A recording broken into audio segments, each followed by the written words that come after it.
Hello दोस्तों, स्वागत है आपका एनएनएम स्कूल में। तो दोस्तों, इस वीडियो में आपको बताने वाला हूँ कुछ इंपॉर्टेंट टूल्स और पैकेजेस ऑफ टर्मल्स और कलिनक्स, मतलब दोनों के लिए इंपॉर्टेंट है। तो दोस्तों, पूरा वीडियो देखें आप।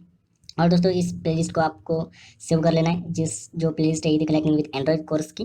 तो इसी प्लेलिस्ट में सारे के सारे जो वीडियोस हैं वो आएंगे इस कोर्स के, और मैं और भी प्लेलिस्ट बनाने वाला हूँ बाकी के कोर्स के लिए। ओके, तो सबसे पहले यही कोर्स हमारा चलेगा कुछ दिनों तक, इसकी सीरीज चलती रहेगी, फिर हम बाकी के कोर्स शुरू करेंगे। तो अभी तक इस चैनल को सब्सक्राइब नहीं किया तो प्लीज़ सब्सक्राइब कर दीजिए और बेल आइकन को प्रेस कर दीजिए, जिससे आपको आने वाली वीडियोस की नोटिफिकेशन मिले। तो चलो शुरू करते हैं इस वीडियो को।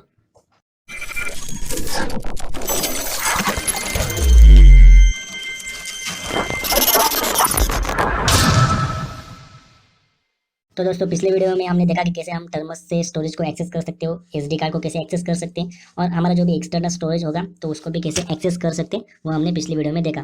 तो दोस्तों, इस वीडियो में आपको कुछ इंपॉर्टेंट टूल्स बताने वाला हूँ जो कि टर्मस और कलिनस दोनों के लिए इंपॉर्टेंट है, और बेसिक टूल्स है, और ऐसे टूल्स के जब भी हम किसी मतलब हैकिंग टूल को रन करेंगे तो वो टूल हमें बहुत काम आएगा।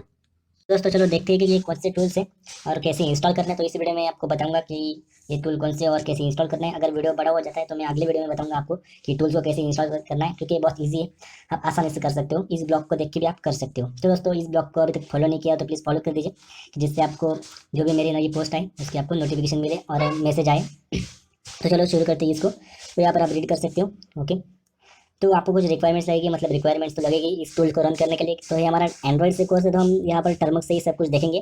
पर आप क्लीननेस और क्लीन ट्राई करना चाहते तो आप कर सकते हैं। ओके, तो हम यहाँ पर टर्मक से करने वाले। तो ये देखो, कुछ टूल से मैंने अच्छा सा टेबल बनाया है। ओके, आपको बहुत अच्छे से समझ में आ जाएगा। ओके, हम देखते हैं। पहले हम देख लेते हैं कौन से टूल से है सारे, फिर इसका इंस्टॉलेशन को जो प्रैक्टिकल है वो ट्राई करते हैं। और अगले वीडियो में आपको बताऊंगा कि इस टूल्स को कैसे यूज़ करना है, मतलब प्रैक्टिकली दिखाऊंगा। इस वीडियो में सिर्फ मैं इतना बताऊंगा कि इसका यूज़ क्या है और कैसे इंस्टॉल करना है वो। तो यहाँ पर सारे कमांड भी लिखे हुए हैं। तो हमारा सबसे पहला टूल है पाइथन। तो आपने सुना होगा पाइथन एक लैंग्वेज है। ओके, पाइथन लैंग्वेज से हम कोडिंग कर सकते हैं और बहुत आसान लैंग्वेज है, और इसको हैकर्स की लैंग्वेज भी कही जाती है। तो दोस्तों, ये पाइथन का टूल है जिससे हम पाइथन लैंग्वेज रन कर सकते हैं। मतलब एक ऐसा टूल है कि जिससे हम पाइथन की कोडिंग भी कर सकते हैं, और जो भी पाइथन के प्रोग्राम्स होते हैं वो भी हम रन कर सकते हैं। वो टर्मस में भी हम कर सकते हैं और कलिनक्स में भी हम कर सकते हैं। तो दोस्तों, इस टूल का हम यूज़ क्यों करते हैं? तो जो भी ज़्यादा से ज़्यादा जो टूल्स होते हैं, जो हम आगे देखने वाले हैकिंग के टूल्स, तो वो ज़्यादा से ज़्यादा टूल्स जो होते हैं वो पाइथन में लिखे होते हैं। मतलब पाइथन प्रोग्राम उसमें लिखा होता है, पाइथन प्रोग्राम करके उसको बनाया गया होता है। तो उन टूल्स को रन करने के लिए हमें पाइथन, जो पाइथन का कंपाइलर होता है वो लगता ही लगता है। तो ये कंपाइलर जैसा ही होता है, मतलब वो टूल्स को रन करने में हमें हेल्प करता है। तो जो भी पाइथन के टूल्स हैं हम इसी पाइथन से रन करेंगे। तो वो कैसे, वो हम अगले वीडियो में देखेंगे। अब आपको सिर्फ इतना देखना है कि ये क्या है और कैसे इसको इंस्टॉल करना है। तो आप अगले वीडियो में आपको प्रैक्टिकल दिखाने वाला हूँ। तो इसको इंस्टॉल कैसे करें, तो यहाँ पर कमांड दी हुई है। तो यहाँ पर मैं आपको ये प्रैक्टिकल दिखाऊंगा अभी, और नहीं तो अगले वीडियो में। ओके, तो यहाँ पर टर्म्स के लिए कमांड एपीटी इंस्टॉल पाइथन और पीकेजी इंस्टॉल पाइथन। तो दोनों से आप कौन सी भी कमांड यूज़ कर सकते हैं, और आपका इंटरनेट कनेक्शन ऑन रखना है जब आप टूल्स को इंस्टॉल करते हो, क्योंकि ये इंटरनेट से इंस्टॉल होते हैं। ओके, तो ये था हमारा पहला टूल। तो आपको मैं कमांड दिखा देता हूँ। सबसे पहली कमांड एपीटी इंस्टॉल पाइथन और पीकेजी इंस्टॉल पाइथन। और कलिनेस के लिए हमें सिर्फ आगे सूडो लगाना है। सूडो का मतलब होता है कि कलिनेस को रूट परमिशन देने के लिए। ओके, वो आपको पता नहीं होगा, तो हम जब कलिनेस की सीरीज स्टार्ट करेंगे तो आपको पता चल जाएगा। तो इस वीडियो में, इस सीरीज में मैं कभी आपको बता दूंगा। ओके, तो हमें आगे सूडो लगाना है और एपीटी इंस्टॉल पाइथन। और एक कमांड है मैं यहाँ पर और रखना भूल गया। Okay, sudo APT get install Python. आप दोनों में से कोई भी ट्राई कर सकते हो। तो अब चलते अगले टूल की तरफ, पाइथन 2। तो दोस्तों, पाइथन 2 पाइथन का सेकंड वर्जन है। ओके, वर्जन कर सकते हैं आप, या मतलब उसमें कुछ दुरुस्ती करके इसको बनाए, पर अभी दोनों वर्जन चालू है। मतलब दोनों वर्जन में टूल्स बनते हैं, दोनों वर्जन में टूल रन होते हैं। तो दोनों वर्जन मतलब मेंटेन है। ओके, इसका थर्ड वर्जन भी है जो पाइथन 3 है। तो सबसे पहले पाइथन 2 को देखते हैं। तो पाइथन 2 का यूज़ सेम है पाइथन 3 से। पाइथन 2 को भी, मतलब पाइथन 2 के जो टूल्स होते हैं उनको रन करने के लिए यूज़ होता है, क्योंकि थोड़ा सा फर्क है पाइथन और पाइथन 2 और पाइथन 3 में, मतलब उनके कोडिंग में फर्क है। कोडिंग में थोड़ा सा डिफरेंस है, उसकी वजह से इनके पार्ट्स पड़ गए। ओके, तो जो भी पाइथन 2 के टूल्स होते हैं उनके लिए हम पाइथन 2 यूज़ करते हैं। तो यहाँ पर इंस्टॉलेशन लिया है, सेम इंस्टॉलेशन है, आपको सिर्फ पाइथन 2 कर लेना है बस। कमांड भी सेम है। ओके, अब चलते हैं अगले टूल की तरफ। अगला टूल है हमारा पाइथन 3। ओके, पाइथन 3 भी उसका थर्ड वर्जन है, आप समझ सकते हो। और उसके भी थोड़ी बार कोडिंग में फर्क है, डिफरेंस है थोड़ा, पर हम इसको पाइथन 3 के जो भी टूल्स होते हैं उनको रन करने में यूज़ करते हैं। तो इसका इंस्टॉलेशन आपको करने की ज़रूरत नहीं है, क्योंकि जब आप पाइथन इंस्टॉल करेंगे यहाँ से, आप देख सकते हैं यहाँ पर कमांड से पाइथन इंस्टॉल करने के लिए। पर आप जैसे आप पाइथन इंस्टॉल करेंगे तो ऑटोमेटिकली पाइथन 3 भी इंस्टॉल हो जाएगा। तो इसलिए आपको पाइथन 3 अलग से इंस्टॉल करने की ज़रूरत नहीं। यहाँ पर लिखा है मैंने, no need to install Python 3। अगर आप पाइथन करते हो तो पाइथन 3 ऑटोमेटिकली आ जाएगा। तो उसके बाद हमारा सबसे इंपॉर्टेंट टूल, ओके, बहुत इंपॉर्टेंट टूल है गिट। गिट आपको मालूम होगा, गिटहब की वेबसाइट भी है। ओके, तो उससे रिलेटेड है गिट है। तो गिट का यूज़ करते हैं हम किसी टूल को क्लोन करने के लिए। तो गिटहब पे बहुत सारे टूल्स होते हैं, आपको मालूम होगा कि बहुत सारे रेस्पॉजिटरीज होते हैं, उसको रेस्पॉजिटरीज भी कहते हैं। मतलब एक फोल्डर की तरह होता है, जिप फाइल भी होती है और फोल्डर की तरह भी होते हैं। तो उनमें एक डायरेक्टरीज होते हैं, उनमें टूल्स कलेक्टेड होते हैं। ओके, मतलब वो जो टूल्स होते हैं वो पाइथन लैंग्वेज में ही बने होते हैं। पाइथन और मतलब 2-3 लैंग्वेज यूज़ किए जाते हैं, आपको बताऊंगा आगे।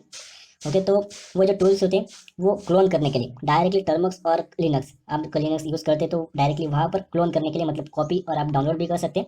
डायरेक्टली टर्मक्स और लिनक्स में उसको डाउनलोड करने के लिए गिट का यूज़ किया जाता है। तो गिट से हम क्या कर सकते हैं कि जो भी टूल है वहाँ पर जो भी जिप फाइल है तो वो हम वहाँ से क्लोन करेंगे, कॉपी करेंगे। मतलब आप कॉपी कर सकते हैं, क्लोन कर सकते हैं, डाउनलोड भी कर सकते हैं। तो वहाँ से हम गिट क्लोन का यूज़ करके वहाँ पर हम टर्म्स में क्लोन करेंगे। तो जैसे ही टर्म्स में क्लोन हो जाएगा तो वहाँ जो टूल होगा वो कॉपी होकर हमारे टर्म्स में आ जाएगा। वो हम प्रैक्टिकल देखने वाले आगे। ओके, जब हम गिट यूज़ करेंगे। ओके, तो दोस्तों पर ये जो टूल है ये सिर्फ गिटहब की जो वेबसाइट है उसमें जो रेस्पॉन्सिबिलिटीज होती है वही क्लोन करेगा, अदर कौन सी कोई भी वेबसाइट का नहीं करेगा। ओके, तो इसको कैसे इंस्टॉल करना है उसके भी सेम है, आपको डालना है APT install git, PKG install git. Okay, Termux के लिए और कलिनस के लिए डालना है सुडो एपीटी इंस्टॉल गिट, और एक और कमांड है वही sudo APT get install git. तो आपको मालूम होगा अगर आप कलिनस रन करते हो तो ये सिंपल कमांड्स है, जो जिन लोगों को कुछ भी मालूम नहीं उन लोगों के मैंने यहाँ पर सारे के सारे कमांड डाले हैं यहाँ पर। ओके, जो बेसिक है, जो बिगिनर्स है। तो उसके बाद आता है हमारा पीआईपी। तो मैंने पीआईपी मुझे ऊपर लिखना था, पर ओके। यहाँ पर पीआईपी एक मतलब पाइथन का ही टूल है, मतलब पाइथन का टूल नहीं है पर पाइथन के जो भी मॉड्यूल्स होते हैं, जो भी लाइब्रेरीज होते हैं, जो भी रिक्वायरमेंट्स होते हैं, वो अगर आपको पाइथन लैंग्वेज आती है तो आपको मालूम होगा कि मॉड्यूल्स क्या होते हैं। तो पाइथन लैंग्वेज में बहुत सारे मॉड्यूल्स होते हैं, मतलब ऐसे लाइब्रेरीज होते हैं, मतलब पहले से ही बने फंक्शंस होते हैं जो हमें इंस्टॉल करने पड़ते हैं। तो पाइथन की लाइब्रेरीज में सारे के सारे नहीं आते, मतलब जो हर वक्त लगते हैं वो आते हैं, पर कुछ ऐसे भी होते हैं जो नहीं आते। तो उनको इंस्टॉल करने के लिए हम पीआईपी का यूज़ करते हैं। तो पीआईपी से क्या कर सकते हैं, जो भी हमारे मॉड्यूल्स है पाइथन के लगने वाले, तो उनको लाइब्रेरीज है उनको हम इंस्टॉल कर सकते हैं, उनका नाम डाल के। वो हम आगे प्रैक्टिकली देखने वाले कैसे इंस्टॉल करें। पर पीआईपी का यूज़ सिर्फ पाइथन लैंग्वेज के लिए। और यहाँ पर नीचे आप देख सकते हैं PIP3 भी है। तो PIP3 का पीआईपी सॉरी पाइथन 3 के लिए। ओके, दोनों के लिए अलग अलग है। पीआईपी का आप यूज़ कर सकते हैं ओनली पाइथन के लिए, और PIP3 का पाइथन 3 के लिए। मतलब PIP3 से आप कर सकते हैं पाइथन 3 के मॉड्यूल्स, और PIP से कर सकते हो पाइथन के मॉड्यूल्स। तो उसको कैसे इंस्टॉल करना है, तो पीआईपी को इंस्टॉल करने के लिए आपको यहाँ पर एपीटी इंस्टॉल पाइथन 3 पीआईपी, इस तरह आप इसको इंस्टॉल कर सकते हैं। पर ज़्यादा से ज़्यादा क्या होता है कि अगर आप टर्मस इंस्टॉल करते हैं और आपका मतलब पुराना वर्जन का एंड्रॉइड मोबाइल है, और उसमें अगर आपका पुराना वर्जन का टर्मस ऐप डाउनलोड है, तो वहाँ पर आप जब भी ओनली जब आप पाइथन इंस्टॉल करेंगे तो ऑटोमेटिकली पीआईपी भी आ जाता है। पर अभी न्यू वर्जन में क्या होता है कि पीआईपी नहीं आता है, तो पीआईपी को स्पेशली इंस्टॉल करना पड़ता है। तो उसके लिए ये कमांड देनी पड़ती है। अगर आपके पास पहले से ही आता है इंस्टॉल तो आपको इस कमांड को देने की जरूरत नहीं। और कलिनक्स में भी इसको इस तरह इंस्टॉल करना पड़ता है। अभी जो भी न्यू वर्जन के कलिनक्स है जब भी अभी अपडेट हुए तो उनमें भी पीआईपी नहीं आता है, तो यहाँ से हम इसको इंस्टॉल करते हैं। पाइथन और जो भी गिट है वो कलिनक्स में पहले से ही इंस्टॉल आती है। तो PIP3 है उसको भी इंस्टॉल करने की जरूरत नहीं है, क्योंकि जैसे ही हम यहाँ पर पीआईपी को इंस्टॉल करेंगे PIP3 भी ऑटोमेटिकली इंस्टॉल हो जाएगा। तो बहुत आसान है। तो उसके बाद है हमारा डब्ल्यू गेट। तो ये डब्ल्यू गेट है कि गेट जो कमांड थी हमारी आगे हमने ऊपर देखी, ये जो गेट कमांड थी तो इसकी इसकी तरह एक गेट डब्ल्यू गेट कमांड है, यूज पूरा सेम। बस इसमें क्या कर सकते हैं हम किसी भी वेबसाइट में जो भी टूल्स है उनको क्लोन कर सकते हैं। पर गेट में क्या होता था कि हम सिर्फ गिट हब की जो वेबसाइट थी वहाँ से ही क्लोन कर सकते थे। बस इसका थोड़ा सा ही अलग है, हम अदर जो भी वेबसाइट है जो भी हमें टूल्स देती है उनसे हम क्लोन कर सकते हैं, बहुत आसान है। ओके, इसका इंस्टॉलेशन भी इजी है। एपीटी इंस्टॉल डुप्लीकेट या पीकेजी इंस्टॉल डुप्लीकेट भी डाल सकते हैं, पर मैंने यहाँ पर सिर्फ एपीटी डाला है, क्योंकि आप समझ चुके होंगे मैंने हर बार डाला है पर इस बार नहीं डाला। ओके, उसके बाद sudo APT get install duplicate है कलिनक्स के लिए। ओके, इस तरह आप इसको इंस्टॉल कर सकते हैं। ओके, क्लिनक्स में भी ये मुझे लगता है पहले से आता है। ओके, उसके बाद एक कर्ल, ये भी बहुत इंपॉर्टेंट कमांड है, और डब्ल्यू गेट जैसा ही है, पूरा सेम है, यूज भी पूरा सेम है। आप कर्ल जो भी कर्ल टूल है CURL, ये उसका भी यूज सेम ही है। तो दोस्तों ये था कर्ल। ओके, कर्ल का यूज भी सेम है, और उसको इंस्टॉल करने के लिए भी यहाँ पर कमांड है दो, वही भी सेम है। मतलब सॉरी, कमांड सेम नहीं पर कमांड मतलब इंस्टॉलेशन सेम ही, आपको आगे कर डालना है एपीटी इंस्टॉल कर, सुडो एपीटी गेट इंस्टॉल कर। तो इस तरह आप इंस्टॉल कर सकते हैं। तो मैं अभी आपको दिखा सकता हूँ कैसे इंस्टॉल करना है, पर वीडियो बहुत लंबा हो जाएगा, तो अगली वीडियो में आपको दिखाता हूँ सारे के सारे टूल इंस्टॉल करके प्रैक्टिकली पूरा का पूरा। तो इस वीडियो में हमने देखा कि कौन से इंपॉर्टेंट टूल्स है और कौन से टूल्स और पैकेजेस है। इनको पैकेजेस भी कहते हैं और टूल्स भी कहते हैं। ओके, आप दोनों कर सकते हैं, पर यहाँ पर इसको पैकेजेस ज़्यादा इंपॉर्टेंट है, क्योंकि जो पहले से ही आते हैं मतलब आप डायरेक्टली इंस्टॉल कर सकते हैं, उनको पैकेजेस कहा जाता है। ओके, तो जो टूल्स होते हैं वो हम अलग से गिटहब या किसी वेबसाइट से क्लोन करके इंस्टॉल करते हैं। मतलब आप दोनों को टूल्स भी कर सकते हो, सेम है। तो ये थे कुछ टूल्स जो हमें लगने वाले हैं और बहुत इंपॉर्टेंट है। और अगली वीडियो में हम प्रैक्टिकली देखेंगे कि किसे इसे इंस्टॉल करना है। तो दोस्तों इस ब्लॉग को फॉलो कर लेना, जिससे आपको पता चले, क्योंकि ब्लॉग में आपको ईजी जाएगा कॉपी करने का। ये कॉपी भी होता है कमेंट। ओके एक मिनट, ओके एक मिनट, कुछ प्रॉब्लम, पर इससे आप कॉपी, देखो कॉपी होता है, तो यहाँ से आप डायरेक्टली टर्म कमेंट्स कॉपी कर सकते हो और वहाँ पर पेस्ट कर सकते हो, आपको आसानी होगी इसलिए। ओके, तो अगली वीडियो में हम देखेंगे कैसे इसे प्रैक्टिकल ट्राई करना है, और उसके अगले वीडियो में देखेंगे हम इसका यूज़ क्या है। तो चलो चलते हैं, मिलते हैं अगले वीडियो में।